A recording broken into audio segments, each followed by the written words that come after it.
reason that I bring Mark with me. So.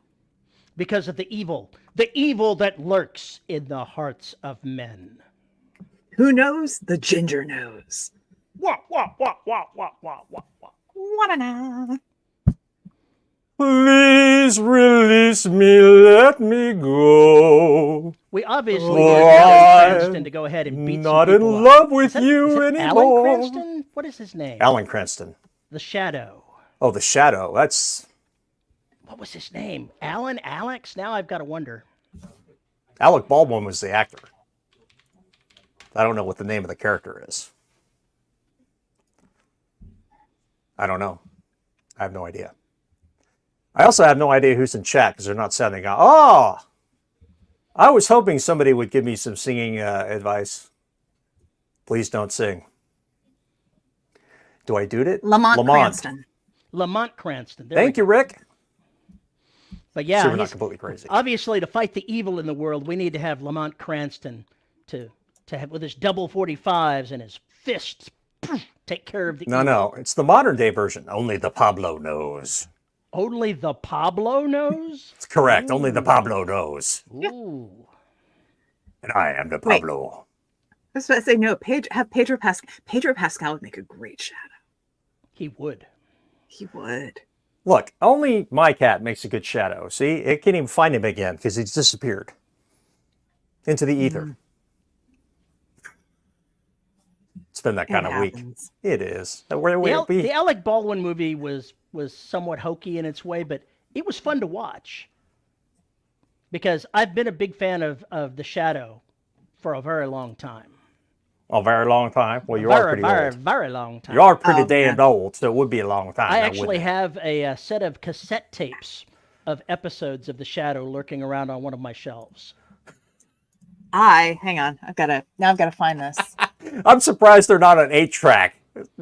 You know, I bought it at the time frame that it could have been an 8-track. Terry's going to go get his 8-track player.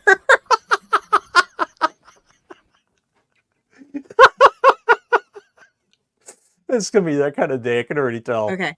So if you enjoyed, so seriously, if you liked those old-timey radio plays, Only the Shadow knows. I was part of a full cast that Jay Smith did called Hidden Harbor Mysteries. And It was in the vein of those old-timey things. And one of the best parts about it is that, friend of the show and the best hype man ever, Dave Robison, was the announcer for it. And it would always start out with old-timey like cigarette commercials. Oh my God, Terry. So, wow. Just check it out. Cassette tapes. I don't have a cassette tape player anymore, but I have the tapes. Here we go. I'm going to put the link for this in the Discord live channel. There is, before I jump the subject, there's someone has, these are in the public domain, or they got the rights from the family. I can't remember which, but somebody is writing Doc, Savage, and Shadow crossovers. What? Where they're working together. Okay. This sounds like brain damage. It sounds like it would be fun. I keep meaning to buy one and check it out, but I haven't gotten around to it. I'll hunt for the links and I'll put it in the live when I find them. Well, we managed to make it over the 2-minute mark. We're at 4 minutes, so I guess it's time for me to say howdy, folks, and welcome to another episode of the Dead Robot Society. I am Paul E. Cooley. Joining me, as always, Mrs. Veronica Jaguar. I like to say Ms. Veronica Jaguar. It just sounds more... Ms. works. I mean, it's one of those, like, Ms. is, it works for whatever. I used to insist that people would call me Miss if they were younger than I. Well, when I was like under 25 and married, they're like, just can you Miss? Because it sounds weird when some 18-year-old is Mrs. Yeah, I was like, dude, no. Well, regardless, it's Ms. Veronica Jaguar, and of course, Terry Mixon. Terry, that guy Mixon. I have to be kind of happy with the, because then I get you.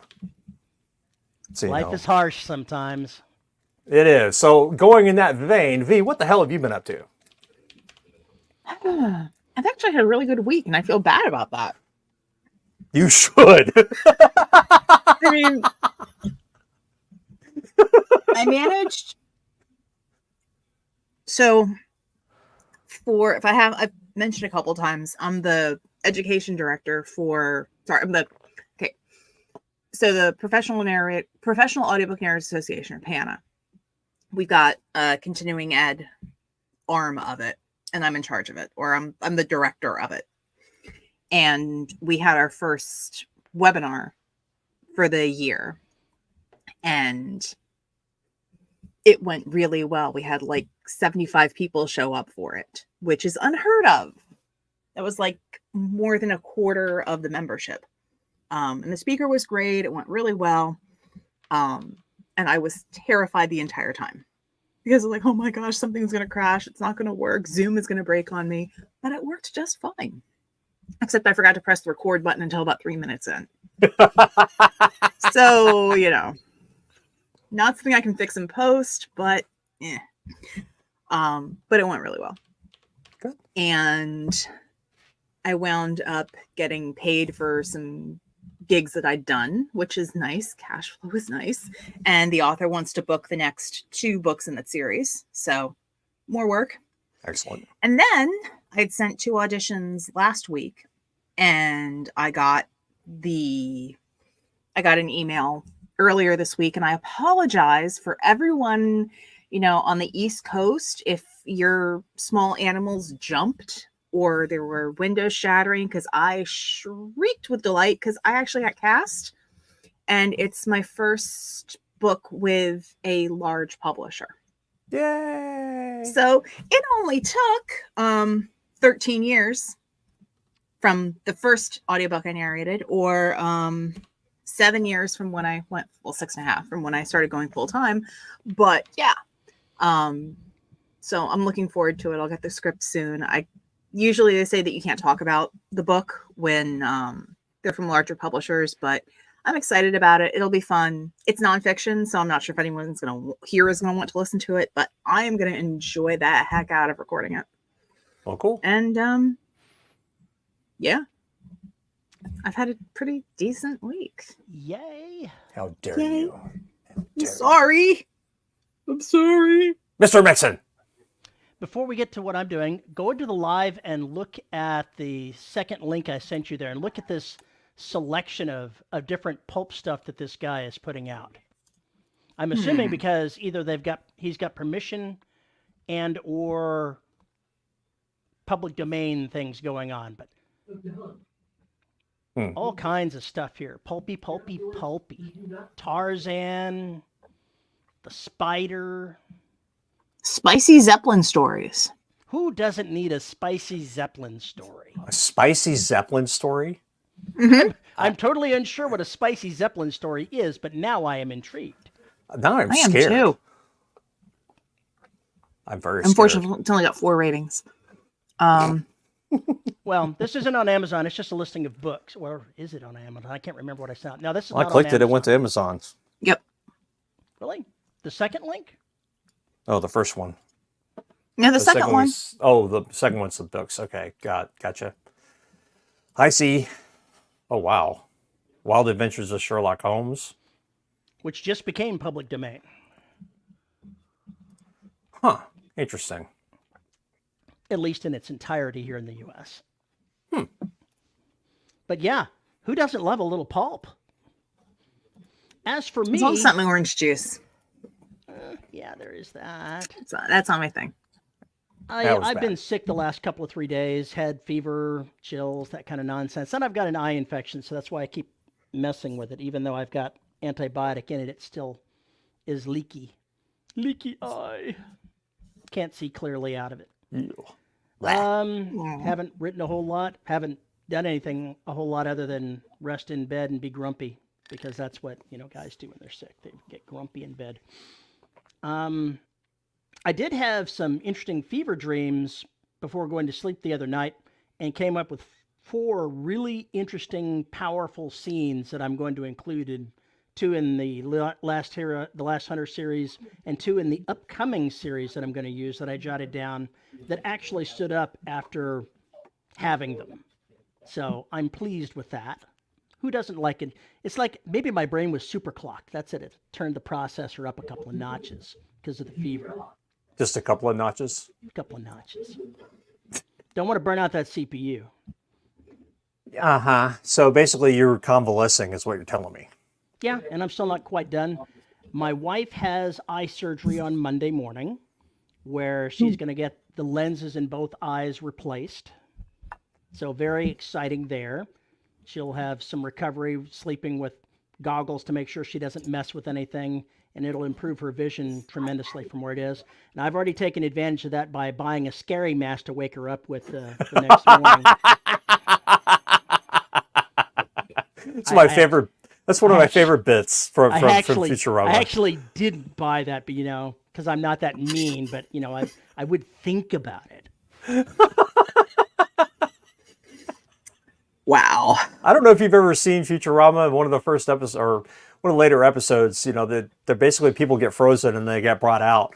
So the bad robot Bender, is like, all right, he's gonna open up this cage. He puts on this ape mask. So the person wakes up from the 20th century. The first thing he sees is an ape going, ah! And then he refreezes him. That's awesome. That's rough. Damn you, damn dirty apes. Yeah, it's pretty bad. Well, I'm glad y'all had great weeks. I'm glad y'all had great weeks. Yeah. Fuck 2024. So my cat Shadow is very, very sick. He's eating again, thankfully, but he's either got lymphoma or some form of IBS, but he's down to 6 pounds. So we're trying to get weight on him as quickly as possible. And other stuff has been going on, but today capped it all off. Today capped it all off. 7:15 in the morning after I just laid down for a nap. I'm half asleep because I got up at like 3:30. And my mom calls. Your father's fallen in the bathroom and he can't get up. Can you come help? Those are the most terrifying words I think I've heard in the last 10 years. Because I've heard some pretty terrifying words. But in the last 10 years, that was, okay, he broke his hip, he shattered his skull. What's happened? I don't even know if he's conscious. I don't know anything. So I drove in a haze to there. Turns out he slipped, he fell into the tub, he banged himself up. No major problems, no major issues. Everything's okay on that front. But I had literally 15 minutes of downtime before I got into the show. So I'm a little out of sorts. It's been that kind of week. It's been that kind of day. So you'll have to forgive me a little bit of the crazy. But yeah, it has sucked. It has really, really sucked. So if you're waiting on stuff from me, I can tell you there's been a lot of things this week that kept me from going to, I don't know, send your package, Antoine. We'll get to it, I promise. So very politely on behalf of Paul, back the fuck off. There we go. I see Rick Thank you. was sitting there in the chat, and I want to make sure that he knows that now that my wife is getting her eyes fixed, the people at the range will definitely appreciate that. Mm. Oh yeah, I'm sure they will. I'm afraid. I'm very afraid. You ever watch God, what was it? The Police Academy movies with the old lady with the gun? Yeah. She's got like the 44 Magnum with the 12-inch barrel or 12-inch long barrel. That's pretty much how my wife is at the range. So yeah, so everybody's going to be real happy that she can see. Jesus Christ. Actually, I don't think that was Police Academy. There was something else, something very much like it. In the survivors, it was somebody's mother. My mom has a gun. Is that what? Stop or my mom will shoot. Stop or my mom will shoot. You see all the shitty. Well, they're all only shitty Sylvester Stallone movies, but you see all the shitty movies, so of course you have seen that one. So apart from Shadow, my father, and other minor major disasters going on, I've edited. Oh God, I went through another pass of Arrival. Which book am I working on? Evolution. Thank you. Went through another pass of Evolution and then went ahead and tried Grammarly on it as well. And found some interesting things. I have to say I like the free version. It finds duplicate words, which is kind of nice. But it's been good for spot checks. And it's basically a sanity pass, and I'm doing it right now with Oceania before I actually go in and do the hardcore edits, because I want to see what it's catching while I'm going through there, so I know what to look for when I actually go through and start doing it, by hand, so to speak. So I'm letting Evolution sit for a couple days while I work on Oceania. So when I come back to Evolution, to hopefully what's the final pass, hopefully, then I'll be up to snuff on both stories as they're going forward, because they're kind of connected in a way. So there's some stuff I got to do there. So I'm slowly moving that way, in that direction, as far as getting things done. When using Grammarly, did you find that the correctness portion was more relevant than all the rest? Pretty much, yeah. Pretty much. I wonder how many other people feel the same way. Well, I mean, here's the thing and I guess I was going to talk about this a little bit. Granted, I'm only using the free version. What's interesting is that even if you tell it, hey, this is informal, this slang's allowed, and I'm telling a story, it backs the fuck off, but it doesn't back all the way off, because it still tries to get you to correct a lot of dialogue. And I have news for you. People don't speak in complete sentences. Their punctuation is all over the place. Anything with the dialogue tags, unless it's absolutely egregious, needs to be left the fuck alone, because chances are it's that way for a reason. I'll listen to comma suggestions. Yeah, comma suggestions. Comma suggestions in dialogue. That's fine. When it finds duplicate words in dialogue, that's great, because nobody wants to see the, of. That's fantastic stuff. But other things that it catches, you're kind of like, you know what, that's my style. Stop fucking with my style. Go away. Yeah. I don't remember what all the various sections are. They've got a clarity section. They've got something else. But the correctness section, I use 80 to 90% of the suggestions. The other ones, I ignore 80 or 90% of the suggestions. So I just stopped using the other ones. Yeah. I mean, clarity can just basically tell you you've got a lot of passive stuff in there. But that, again, what are you writing? Where are you in the story? What are you telling? Is it a lot of passive voice and dialogue? That wouldn't surprise me. It just depends on what you're looking for. So I'm not concerned. No, and like I said, I'm just using it to catch some really low-hanging fruit, stupid stuff, and finding out my new bad habits. And I've gotten into a lot of really bad ones, and I'm trying to break myself of them. Do you have a macro set up to go look for all the things that you know you do badly? Not yet. I do. I have that as part of my do. check, so that I can go in there and find all the overused phrases that I continually use all the damn time. I do look at word frequency. I look for fuck in all of its many forms, including motherfucker and etc. and god fucking damn it and whatever else you can contemplate. So I can get an F-bomb count. I do that for every book now. If it's over 50, put it in the back thing, F-bomb rating of.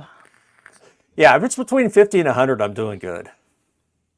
Oh, could you do it as like a percentage? Like a percentage of the total word count?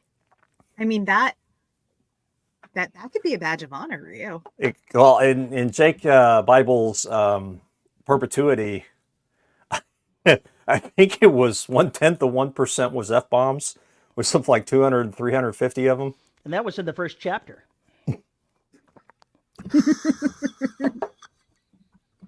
I've heard him. I could say that's not a fair statement, but it would be an utter lie. It's true. It was in the first chapter.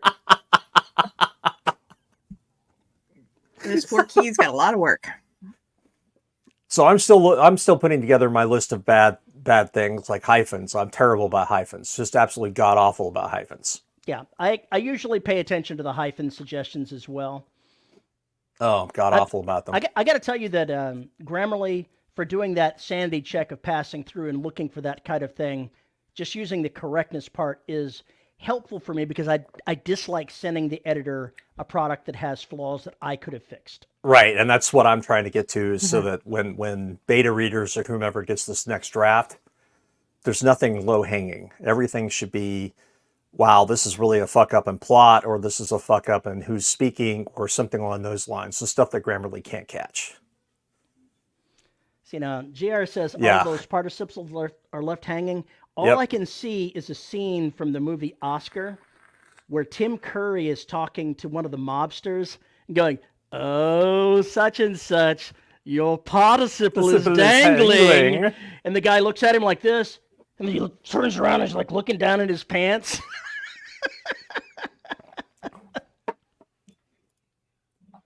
Oh boy. Yeah. So anyway, I am making use of it and kind of moving in that way. I have not installed the desktop version because I don't want that crap on my machine at all. But I am. Tastes vary. I I found know. it a useful tool. It's worth it for what I allow it to do for me. I'm still paranoid about having anybody's software looking at my writing. God damn it! That was talking back to the cloud. That I have a problem with. Well, then So. Grammarly's not going to be your friend. It's not. I think Pro Writing Aid may be a local install, but I don't really know. Well, Grammarly does have a desktop install. Oh, does it? I did not realize that. It does. If you do the desktop install, you can run it from your browser. You can run it in any place you're typing, supposedly. All right. I have not gotten that. I may point have yet. to look at that. Since I'm a premium user, I may go ahead and look and see about that because I would like to be able to use it without having to connect to the web. Thank you, JR.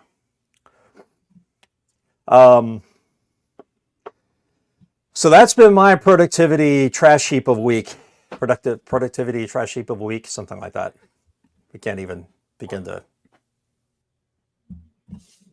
But see, here's the problem. I have nobody I can yell to about this.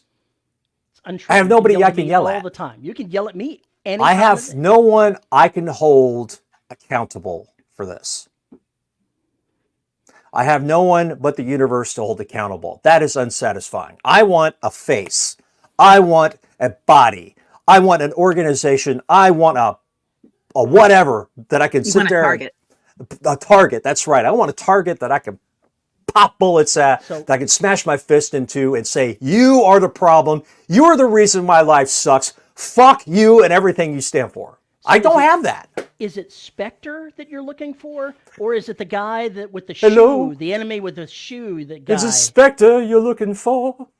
Who was the Because enemy I've been of, blackmailing who was- bitches all who was day. Agent Smart's enemy? I can't remember what they. Chaos. K-A-O-S. Chaos? Yes, Chaos.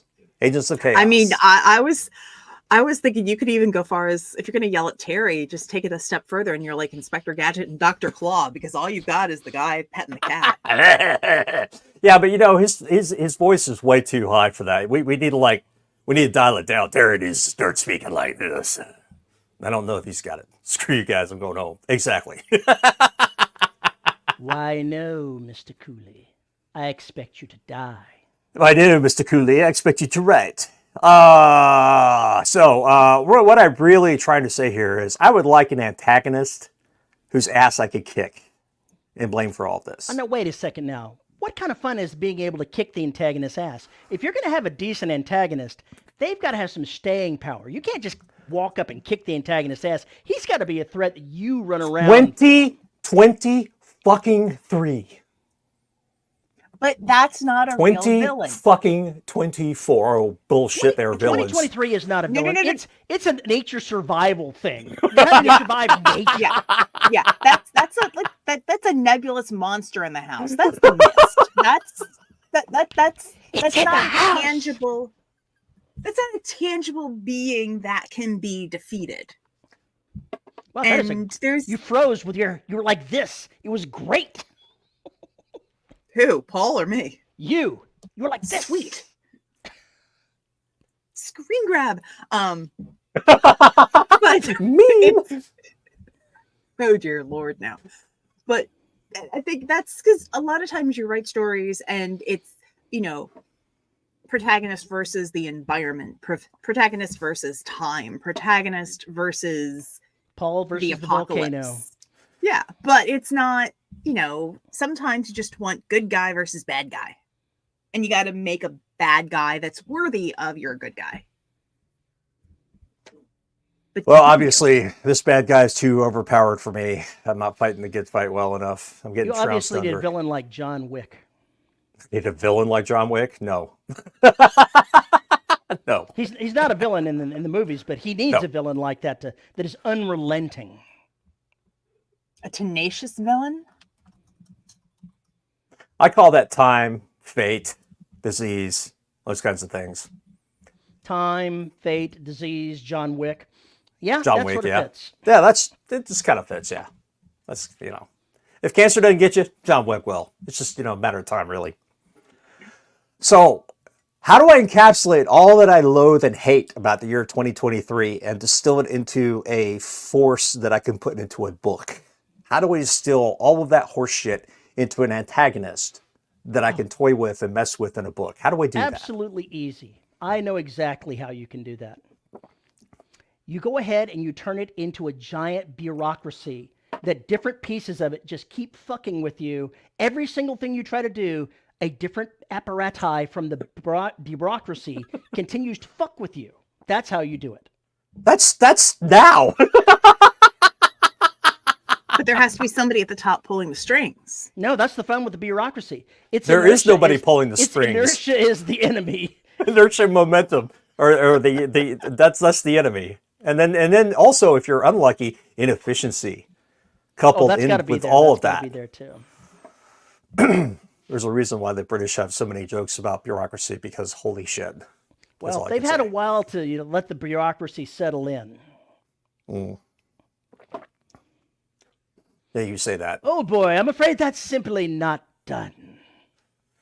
We're only coming out of your right speaker. Perhaps you should check your balance levels, because that ain't something we can control. No. Yeah, I can hear just fine people in both ears, so it's you. It's on you, Xander. Xander, you're not here. Maybe the fact that the CIA is plugged in and stealing the other half of your earphones should be of a concern to you. Oh my God. Don't start that. Don't start that. Villains, antagonists. Come on, help me here. This is the topic. I know I threw out my idea, but that was an answer to your question. What I think you need to know is that to make a satisfying villain for your thing, they can't be a pushover. They have to be something that, whether they are John Wick coming to kill you, or they're just the inefficient bureaucracy out to grind you down because you stand up, they have to be something that you just can't push aside. They're a force to be reckoned with in some way or another that must be contested against, that you have to scramble to make the magic happen. And they have to have a reason that they're working against your protagonist. Like, they have to have their own agenda. Mm-hmm. Even if it's just, it's because I want to. There still has to be a reason behind the I want to. It's Ken coming to kill me. That's such a great movie. A Fish Called Wanda. If you've never seen it, you really should. Personally, I think the most interesting villains are the ones that are the heroes of their own story. They believe they're doing what they're doing because it serves the greater good. Not because they feel it serves them, but they're doing evil because the ends justify the means. Mm-hmm. I think those make some of the most interesting villains. What about villains who are considered villainous for what they do, but what they're doing is what they have to do to live? Vampires, werewolves, anything that requires killing and eating. Are they villains? It's hard to see a werewolf as a villain because they're a victim. Well, it depends on how we're defining werewolf or how we're defining vampire, but throw that stuff aside. I'm just saying, from a general standpoint, where you're talking about a predator who's merely predating because that's what they have to do to feed, does that make them villainous? I say the villainous comes with intent. Intent is necessary. Yeah. If it's one thing, it's one thing if they're just going to eat and run, but if they're going to bother playing with their food, that's a problem. And maybe that's where maybe that's the rub, right? Mm. It's when they turn it into something evil. It's one thing if this is horrible and I would never do this, obviously. But if I were just an animal and I was going to go kill another animal because I need to eat, I'm just going to eat that other animal. What I have to do is survive and then leave, right? I'm not going to not only eat the animal, but then take choice pieces of it and litter it around the place and make a sculpture out of it. That's not fucking happening if I'm just a predator. That's a different way of looking at things and taking joy in the killing, in the dismemberment, and flashing it up there for all to see as a work of art. That's completely different. There's a series written by an author named Kelly Armstrong. The first book of it is Bitten, and it is the story of a woman that is bitten by a werewolf. And it's the story of her and these werewolves and their somewhat antagonistic relationship with one another. Mm-hmm. And they have that struggle within. They have the predators within, the wolves inside. And they have to come up with their own methods of dealing with that and dealing with those who violate the rules, who do things that are beyond the pale. And they are draconian in dealing with those lapses. And you kind of have to be if you're trying to hide your society and keep it hidden. You kind of have to take that precautions. seriously. They lock themselves into cages to avoid being the ones that hurt others. If you have a monster inside, it's your responsibility to bind the monster. And if you haven't read that book or that series, I recommend it. It's an excellent series. They had a television show about it, Bitten. Also, It's called Bitten, right? I think it went a couple of seasons, and it was excellent as well. It didn't really follow all of the book and the story, but it was a faithful representation of the themes that went on in it. And so I would recommend that TV series as well. I mean, that's a common trope, though. If you've got, if you have a character that is, say, werewolf, vampire, something that is normally a villain or is normally out there to kill people, if you're going to make them into a not villain, the first step is assuming responsibility for their actions and taking steps to prevent themselves from hurting people. So it's that humanization there, or becoming a more friendly towards humanity. One of the steps that I thought was interesting in watching them deal with society. Also, they lived out in the middle of nowhere. They were very insular because they didn't mix with other people. They didn't want to bring other people into their circle. And they were always very circumspect about how they dealt with their condition until someone crossed them. Mm-hmm. And then they were utterly ruthless in fighting back. Nothing was off the table. The monster came out to fight their enemies. Terry, you are getting like the best, bicep upper body workout. It's just it's if it was a medicine ball, it'd be like a crunch or something, but instead you've got Julius and just one side around and says, "No, I want to be on you. I want to be on you now." Other. I mean, that's some excellent resistance going right there. I think they were in Canada, actually. I think that's where the TV series had them placed, somewhere in rural Canada. Probably Pac Northwest. I believe so. That makes sense. British Columbia. That would make. If there were werewolves on this planet, they would live in British Columbia. Absolutely. Maybe it wasn't Canada, Columbia. but it was definitely the Pacific Northwest is where they were parked. But vampires, werewolves, those type of things, if you're going to have them as villains, they let their monsters do what they want. Mm-hmm. What about... And where do my Garaga's children fit in that?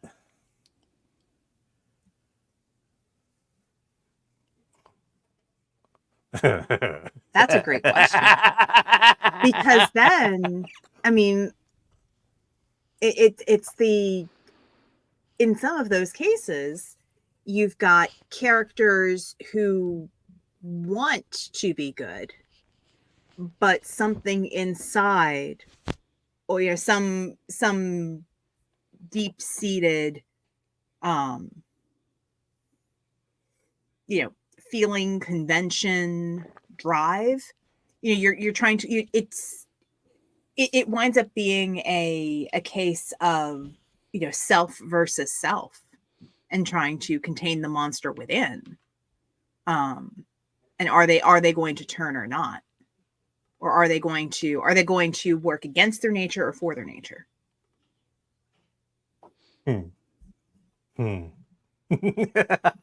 I wish it was always so polarly easy. I'm grossly simplifying. I know this, but I know, and people around my work know, I like to play in that gray area a lot, especially with the villains, because they have reasons for what they're doing. Their reasons make perfect sense to them. Some of them are purely biological.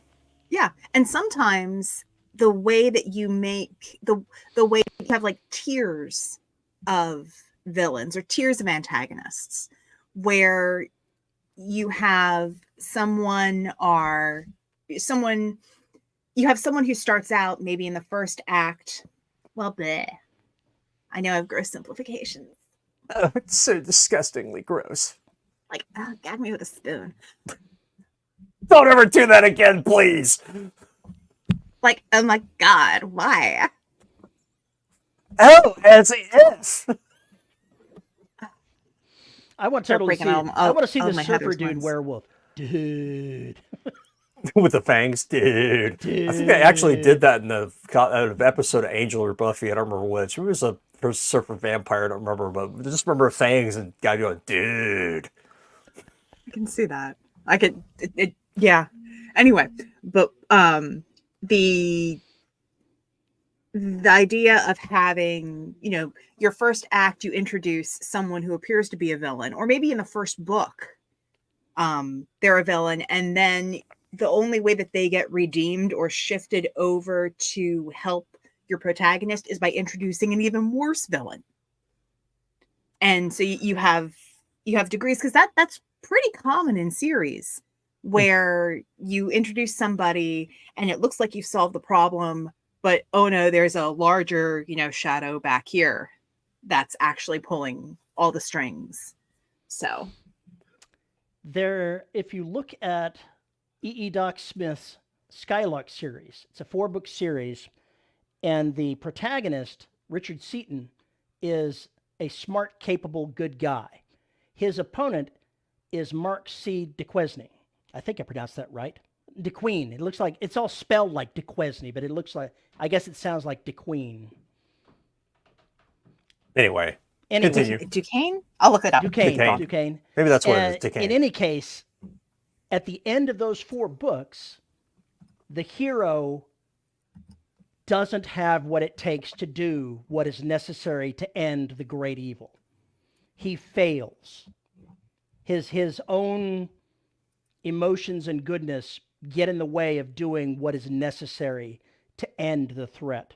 And so the villain has to step in and use his coldness to end everything that the enemy is doing. And that worked well.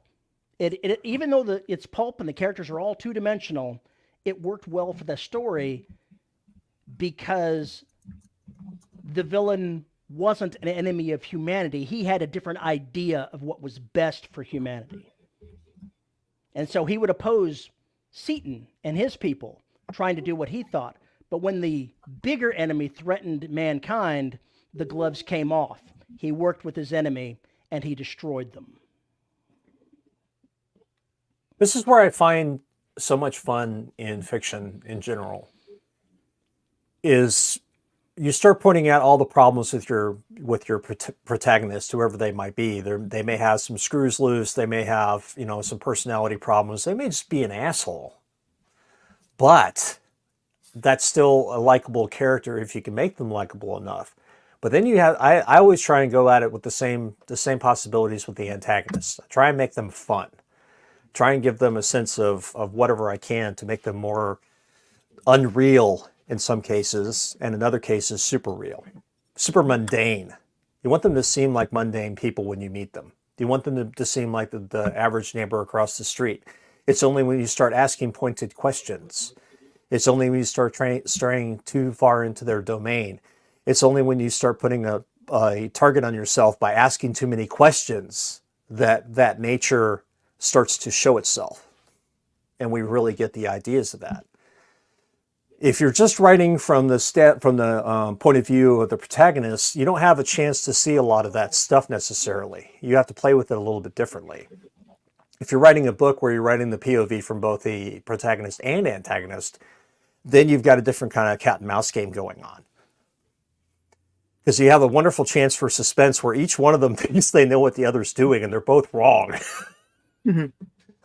You have those wonderful moments where they can just Forrest Gump their way into an altercation without either one of them meaning to. Dumb and Dumber. It doesn't have to be Dumb and Dumber. It can just be circumstance and happen chance. Just boom. And that's how that can just kick off everything. And that's what makes those stories so much fun. I just love them.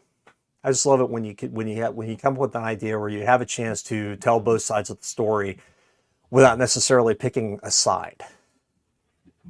But we all know everybody wants the side of the good guy. They want that guy to win.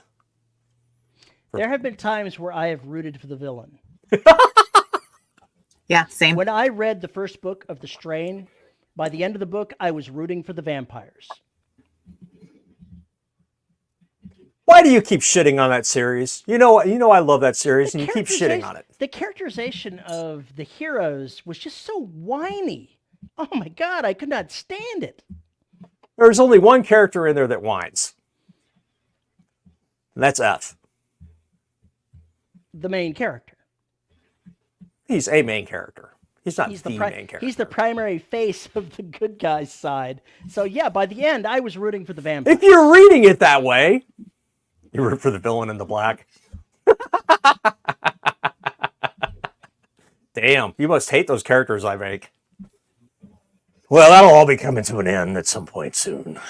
I got to admit that liking the character of Mark C. Duquesne was interesting because I was reading descriptions on a book by another author that I know named Reich Spoor, and I think it was The Sphere was the book he was writing, and when I read the description, the name was mentioned there, and it's just so specifically odd that my brain immediately screeched to a halt and brought me back to read the description more closely. And he had introduced that character into that series as a hero, a player hero. And I was like, ooh, I must read. And it's an excellent series. Interesting. If I'm going to write the stories I want to write from Colette's point of view, she's going to be about as anti-hero as it can possibly get. Because that's the life she has to live. So that's one of those things that's really interested me about writing those tales from her perspective, is I really want to play in that place with the gray. Because it's one thing just to be an animal, just to be a predator. It's another thing to be a predator with a conscience. It's another thing with a predator to have humanity. It's another thing for a predator to look around at society and not necessarily want to destroy it. Just trying to live among it. There's a lot of contention there that goes on with how that person handles themselves, how that being adjusts their morality, their ethics, and everything else. And everything's on a sliding scale. There may be a point where they say that here and no further, and yet biology may not accept that. So you kind of have to figure out where those constraints are that you can play with and make them happen. But that's such a fertile place. It's just it gives you so many opportunities to do so many cool things with characters. If you can come up with a story that allows you to take off with that kind of character, the readers will love it. They will chase that shit down. That's why they love people like Dresden. Dresden's a good guy, but he's also capable of doing some pretty evil shit. And you can look at like Dexter. So you've got someone who's definitely, there's a code, and he gets made into less of a villain because he goes after people who are worse than he is. What was it? Season 4 with John Lithgow? Oh, that was God. like a nightmare. That was, as a parent, that was a fucking nightmare. So, and if you don't know what I'm talking about, go watch it. If you don't watch But- any Dexter, watch season 4. Oh, it was the pinnacle, the absolute peak of that It show, was- and it's where it should have ended. Yes, because everything after that, was the one with the church? Was that season 5 or season 3? I don't remember. Okay, I don't remember. it might have been. I think it was season 5. I just know I saw it coming because I saw the end coming because of the prescription drugs that were there. I'm like, oh, I know what that's prescribed for. And then people sitting next to me like, what's like? I know I can't say. It's like, well, what is? Nope. I know exactly what's going on. So, but yeah, season 4 creeps you out, but a wonderful example of creating a villain who you are rooting for the guy with the questionable code and the sharp knives to take him out. Yeah. Because there's nobody else, because there's no other solution than Here's the big than bad. the person with the questionable code. Here's the big bad. Here's the bigger bad. Which one would you like? Yep. And I think that's what makes those stories so fantastic is that asks the question, and also it brings up, okay, what would you do in this situation? Yeah.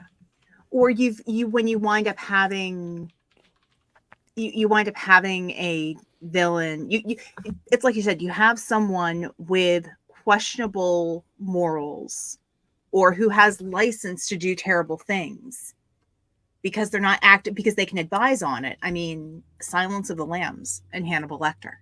Mm-hmm. You have to have a horrible person to catch a horrible person. Did you ever read Red Dragon? No, it's on the bookshelf somewhere. Mighty Ginger has it. He's read it. Holy fucking shit! That makes Silence of the Lambs look like a children's story. I think Red Dragon. I will for my sanity, I will happily stick to the frilly football romance, because in that right now, I mean, the one that I've got to record, the villain is the university administration, and I'm fully behind the university administration being evil because they are. But it's not intentionally evil. It's just evil by design.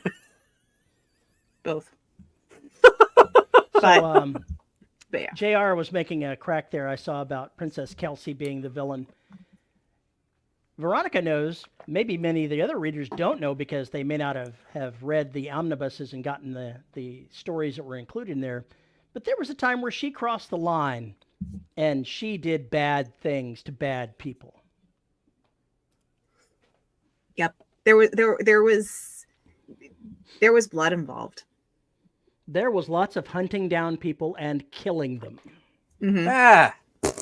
Who doesn't do that every day? It was therapeutic target practice. The problem was the targets were still living, and it wasn't exactly sanctioned. But that's two problems. They came to kill her. They had it coming. Well, yeah, if you come to inflict violence, then violence gets inflicted upon you. Like, I can't feel bad for the 12 guys that went into John Wick's house to kill him. I can't feel bad for them. They were stupid. They knew what they were going to do. That's actually, I'm not sure, but that scene may have played a role in that short story. It may have. What is your problem, Fro? But if I'd done it, how could you tell me that I was wrong? The hell are you singing? Chicago. Pop 6 squish. What? Pop 6 squish. Cicero Lipschitz. You Luddites. Oh my gosh. Essentially, it's the entire musical is a bunch of women who are convicted and who are on Murderers Row in 1930s Chicago. And it is a whole, there's no good person in there. Except one person who probably was wrongly convicted. And she doesn't speak a lick of English. Okay, then. No, you said Chicago, and I was like, are you talking about the band? Are you talking about the musical? Are you talking about a book? What are you talking about? The musical. However, well, now I know that. Now I know that. Because I was singing show tunes. I mean, I don't know Chicago's catalog well enough to know if they say something is Pop Six Squish. I don't fucking know. time her for me to husband go fall find onto that YouTube knife? videos. No, he ran into the knife. He ran into my knife 10 times. It's like that Arnold Schwarzenegger go, whatever happened to that? I let him go. Yeah, I let him go. Poor choice of words. Let her go. Poor choice of words. Drops her. Great scene in Dark Knight. Great scene. I seem to remember Kelsey drop kicking somebody off of a cliff. That scene was actually pretty therapeutic for me to write that short story as well, because Kelsey was in a bad mental space. She needed to clean things up. She needed a cleanser. She needed something. After all, the short story took place right after she made the decision that her brother had to die, and then stood aside and let him die. She was in a bad place. That was bound to screw up family reunions something fierce. It did, because, it's hard to invite them back from that. Wow. Awkward. Well, Very he had awkward. tried to murder her father, so there was that. Family. He was is crazy as a complicated. bed bug. Family's complicated. Things happen. People do things. Kind of a live and let kill. It's kind of family. fun, the kind of ending that I had for him, where you just stand aside and let the villain do something that is going to result in their deaths, and you know it, but they don't. Okay?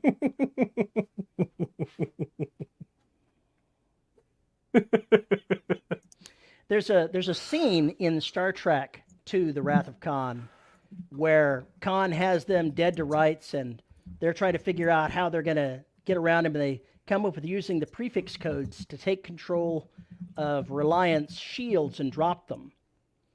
And Khan is like, you need to send us that right now. Are you ready, Khan? Here it comes. How do I have any assurances? I give you no assurances. In other words, I plan on blowing you out of the sky. Ricardo Yeah. Montalban. What a great actor. Oh, what a great movie. What a great movie. There's a picture of him coming onto the set on SETI Alpha 5, and somebody's putting a little blow-up tattoo doll down on the floor. Oh, no! And he's dressed as Khan, and he's just laughing his ass off because he thinks it's hilarious. I can't remember what that guy's name was. Her shit. I'll just slaughter it. Velichez? There we go. Something like that, yeah. Something like that? Something like that. Hervé Velichez? I don't really remember. It's just frightening in very, very many ways. Which actor or actress would make the most unbelievable villain? I don't know. I think sometimes. Oh no. Betty No, White Betty- is a villain in the movie Alligator or whatever the fuck it's called. Clear Pond Lake, something like that. I can't remember what it's called. Something Lake, where they have the gigantic alligator in there. She's feeding the fucking thing. Yeah, she's a sassy broad. She totally would be a villain. And that's I think it's maybe it's like your individual experiences. I will totally get behind a pretty popular girl being a villain. Mm-hmm. That's just yes. Yeah, Mean Girls. Oh my gosh. That entire thing of it. Go look Heather's at the entire live thing of it. channel. Go looking live. Oh no. That is pretty awesome. Oh my That Lord. is pretty awesome. You can tell that he just loves what is happening right there. I can't remember, was Fantasy Island still going on when they made Khan? It was not. It was not. It had been canceled by then, right? Yes. Okay. That's the ugliest tribble I've ever seen. She gives grandma vibes like sweet old lady. Dude, have you met some sweet old ladies? They're not so sweet old ladies. they will get you.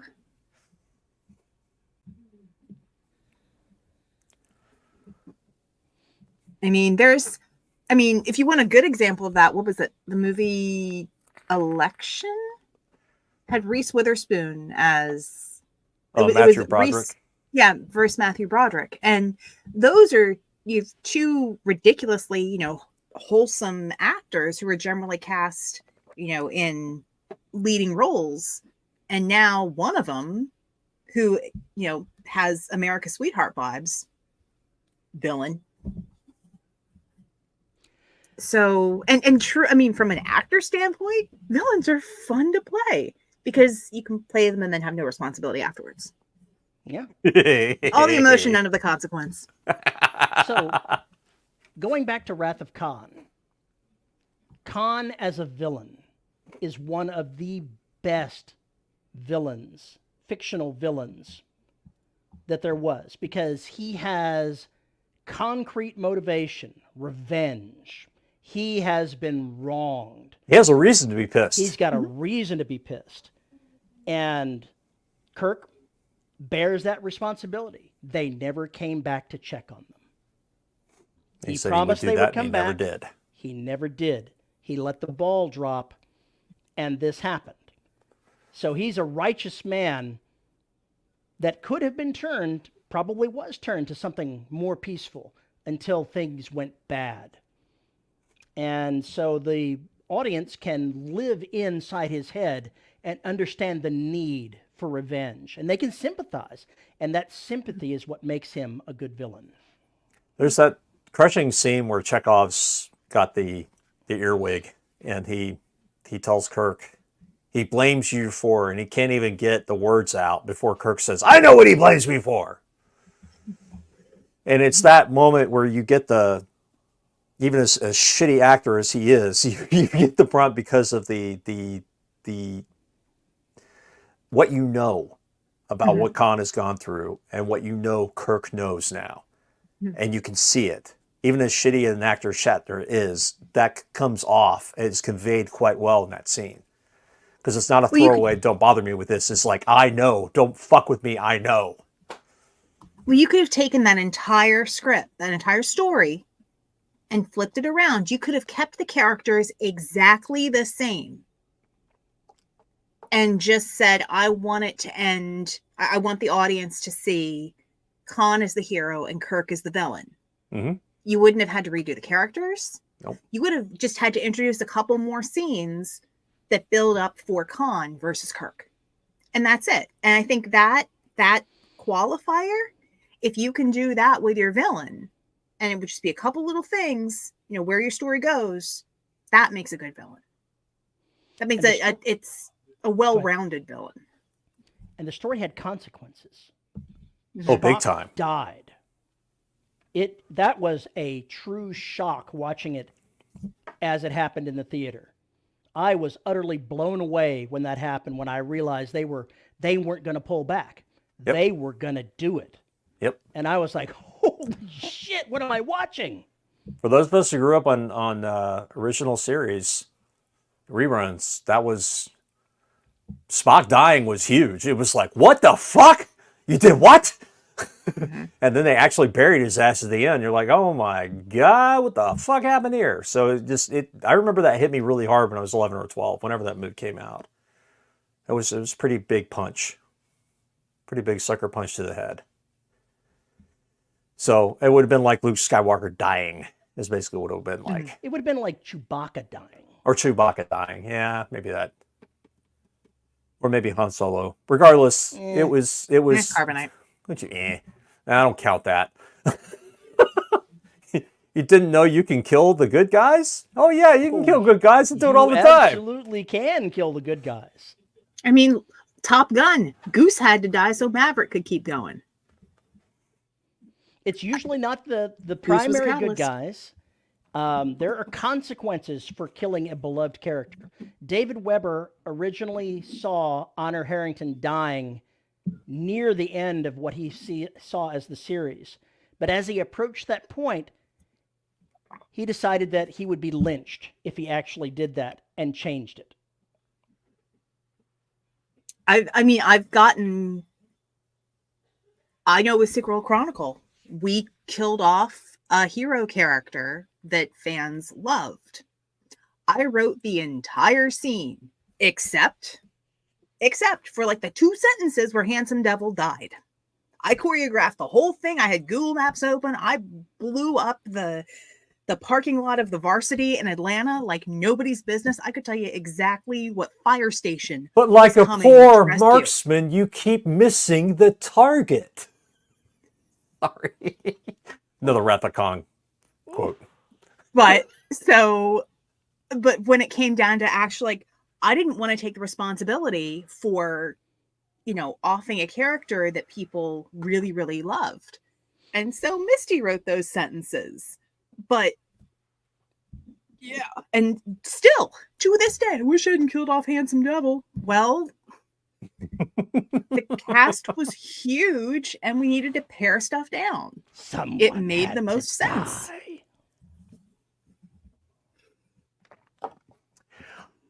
I don't know how many characters I have that I'm going to keep out of harm's way. There's a lot of damage I could do with Derelict. There's a lot of damage I can do in the Tony Downs universe. There's a lot of damage I can do even in the Black universe coming up on Extinction. So I have a lot of opportunities and a lot of options. And I am personally looking forward to getting the reader comments that start with, "You son of a bitch," because it needs to get done. And with that, if you have a comment or question about this show, you can send an email to show@deadrobotsociety.com. You can find me on Mastodon at Paul_E_Cooley at VYRSE.social. You can find us at YouTube at youtube.com/DRS Podcast, where we are live every Saturday from 3 p.m. CST to 4 p.m. CST. Like and subscribe. You'll know when we're always there. You can find us on Facebook at the Writers Listeners of something or other. I don't have the page up. I've forgotten it. I should really write this shit down. You can find us on Facebook. Go look for us. If you want to support the show, We'll write you a script someday, Paul, I swear. you can find us at patreon.com/DRS Podcast and buymeacoffee.com/DRS Podcast, where for as little as $1 a month, you get access to exclusive live shows like the one we're going to be late for if we keep doing this. And at the Dead Robot Society writing community. Thank you. Why can I now? I have like a blind spot on that now. I don't know why. I think it's intentional now. It might be. At the $10 level, you get your name read. And our $10 patrons are Antoine Betts, Tony L. Joy, Rick Shaw, Lisa Slack, Isabel Cushy, and Tim Niederreiter. Thank you to all of our patrons for making this show possible.